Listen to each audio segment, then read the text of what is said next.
Assalamualaikum warahmatullahi wabarakatuh. Allahumma sholli ala Sayyidina Muhammad wa ala ali Sayyidina Muhammad. Pemirsa yang dirahmati Allah, marilah kita simak ceramah dari Ustadz Adi Hidayat dengan tema Ciri Orang Munafik di Era Modern. Sebelumnya marilah kita perbanyak sholawat minimal 1000 kali sehari, agar hidup kita penuh barokah dan mendapatkan syafaat kelak. Selamat menyaksikan. Awas, dan ini pun banyak terjadi, berdebat, berselisih, untuk membela perbuatan salah. Jangan dilakukan. Ini di An-Nisa ayat ke-107. Wala tujadil 'anil ladzina yakhtanuna anfusahum. Ya? Nah, biasanya yang begini ini orang munafik. Ini ciri khas karena ini sedang menerangkan tentang sifat nifaq. Ya, jadi kalau ada orang salah, terus dibela. Nah, lawan diskusinya orang benar. Sudah ada orang benar menerangkan yang benarnya, malah dicari-cari untuk lawannya.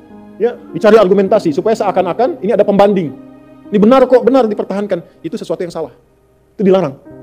Sengaja berdebat untuk melawan sesuatu yang benar, tapi membela yang salah. Contoh. Ini paling gampang, paling aktual. Tapi jangan dipotong videonya. Kamera turun. Turun kamera. Ya, biar satu saja, biar lengkap. Nih, orang sudah tahu setiap muslim, kalau sholat berjamaah itu, khususnya di masjid misalnya, imamnya laki-laki. Saf makmum yang laki-laki depan. Kenapa ketawa?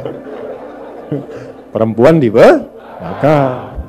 Sebaik-baik safnya tuh di belakang. Belakang pun ditata lagi. Udah ada bagiannya. Jadi kalau pengen saf pertama perempuan, di saf perempuan, di belakang laki-laki. Ya, itu yang sehat. Hah? Dan itu yang benar.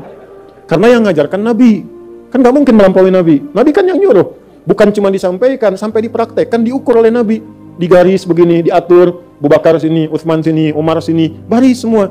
Sampai masing-masing punya hobi. Ada yang pojok kanan, ada zaman Nabi itu. Ada pojok kanan. Saf depan ada.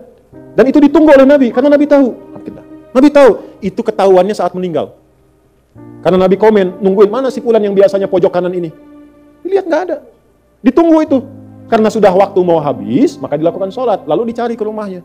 Ini kisah nyata. Jadi kalau kita sambil belajar sirah, enak dapatnya. Begitu dicari, jauh juga rumahnya nih. Itu sahabat yang komen, kan Nabi biasa aja. Sahabat. Ini kan Nabi biasa aja, Nabi kan Masya Allah, gitu kan. Biasa. Kadang-kadang begitu, gurunya biasa, muridnya yang komen, kan. Nyampe ke rumah ketemu istrinya. Ya Rasulullah, ditunjukkan kan, istrinya datang keluar. Ya Rasulullah, si fulan meninggal, singkatnya demikian.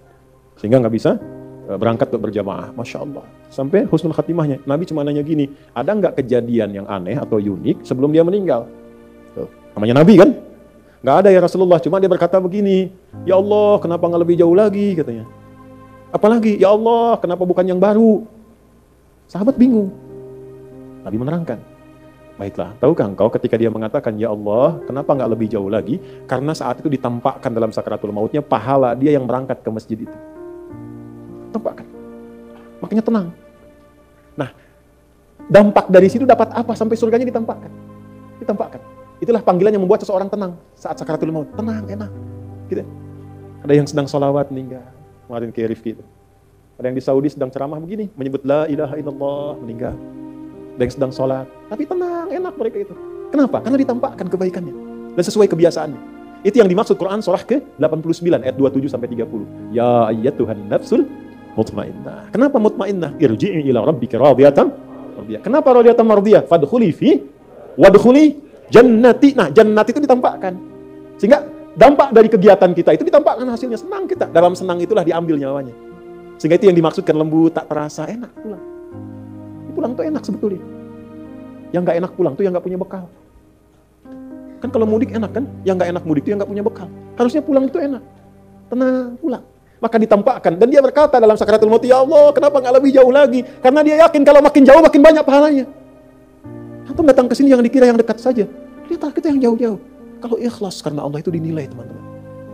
Nanti waktu membuktikan. Ada saatnya nanti Allah tampakkan apa yang kita ingin dapatkan itu. Ada saatnya. Nggak sia-sia. Ya. Lalu di perjalanan satu waktu, ada seorang sedang kedinginan di musim dingin. Nah, beliau ini memakai pakaian double.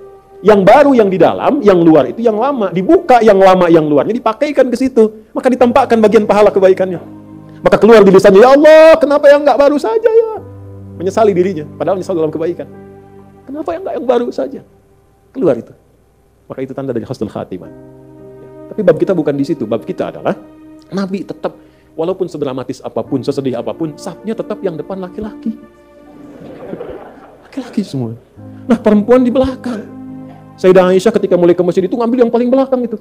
Ya, sehingga beliau pun melihat, kami itu kalau udah selesai segera pulang lagi. Ya, untuk menjaga kehusyuan, menjaga kebaikan supaya tidak ikhtilat, bercampur, dan pasti akan berpengaruh. Makanya di awal-awal waktu saat baru-baru masuk Islam, saat ada perintah sholat, itu perempuan dilarang ya mendekat kepada laki-laki yang sedang sholat, apalagi lewat depan. Bisa dianggap batal. Kenapa? Karena sedang melatih syahwat di awal-awal masuk Islam. Ya, saking dipisahkannya supaya baik. Dan jangan dikira kalau ke belakang itu menunjukkan status perempuan rendah. Tidak, jangan ngarang sendiri. Tidak, bukan itu maksudnya. Ayo rekam tuh. Jangan dipotong ya. Justru ketika mematuhi Allah, tinggi statusnya. Jadi yang dilihat itu bukan safnya, kepatuhannya terhadap Allah dan Rasulnya. Begitu patuh, status naik. Nah, patuh itu feedbacknya apa? Untuk kebaikannya. Supaya ini khusyuk, sana khusyuk, nilainya sama. Justru kalau ibu maju ke sini maksa, nilainya jadi salah. Yang tadi benar. Jadi begitu maju safnya, ya bahkan bersandingan nih laki-laki, ini perempuan, laki-laki, perempuan. Imam laki-laki, kadang perempuan, laki-laki, perempuan. So, kan? Ganti-ganti, jadi nggak jelas. Akhirnya apa yang terjadi? Satu, menyalahi aturan. Yang kedua, menyalahi hikmah. Kalau sudah menyalahi aturan dan hikmah, pasti kontroversi. Kalau sudah kontroversi, pasti ada perdebatan. Kalau sudah ada perdebatan, tinggal dilihat masuk babnya mana. Nah, biasanya kalau sudah salah, Allah kirim orang baik untuk meluruskan dengan cara yang baik. Ini berdasarkan ketentuan Nabi. Sepanjang kita Muslim, maka ini aturan bagi orang Islam. Sabnya begini, ininya begini. Tiba-tiba nggak ada angin, nggak ada hujan, nggak ada petir. Datang lagi sosok lain, membela misalnya. Ini demi kesetaraan. Ada bab lain. Bab dari mana, Johan?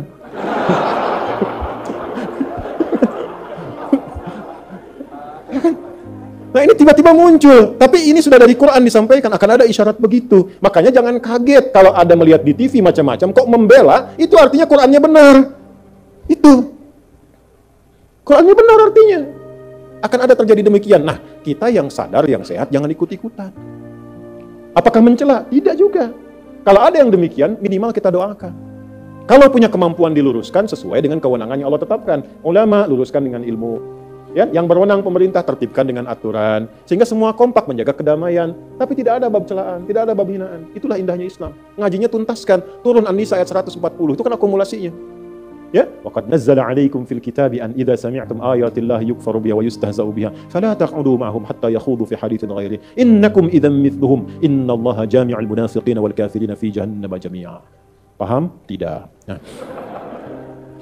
telah tetap ketentuan dalam Al-Qur'an. Kalau ada orang nyeleneh, itu kata Allah, nyeleneh. Ayat Quran diingkari, petunjuk Nabi diseling-selingi. Ya. Bahkan sengaja, kadang-kadang menjadi olok-olok, merasa benar mengolok-olok. Kalau terjadi yang demikian, jangan lakukan hal yang sama, kata Allah. Hindari, pertama jauhi. Jadi kalau ada tempat yang kurang sesuai, kontroversi, dilihat ternyata menyimpang, ya sudah, jangan diikuti, jangan daftar, jangan masuk, jauhi dulu. Setelah itu apa?